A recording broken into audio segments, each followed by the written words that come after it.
పచ్చిమిరపకాయ టొమాటో పచ్చడి. అన్నం, ఇడ్లీ, దోస, ఊతప్పం, బోండా కాస్త నెయ్యి వేసుకొని తింటే దేంట్లోకైనా బాగుంటుంది. ఒక్కసారి ట్రై చేసి చూడండి. ప్యాన్లో కొంచెం ఆయిల్ వేసి పచ్చిమిరపకాయలు వేసి వేయించుకోవాలి. అవి కాస్త వేగాక దానిలో జీలకర్ర, ధనియాలు, కరివేపాకు వేసి వేయించి పక్కకి తీసి పెట్టుకోవాలి. అదే ప్యాన్లో ఇంకొంచెం ఆయిల్ వేసి టొమాటో ముక్కలు వేసి బాగా మెత్తగా అయ్యే వరకు మగ్గించుకోవాలి.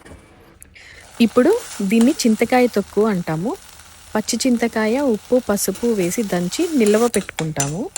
ఇది లేని వాళ్ళు చింతపండు కూడా యూజ్ చేసుకోవచ్చు.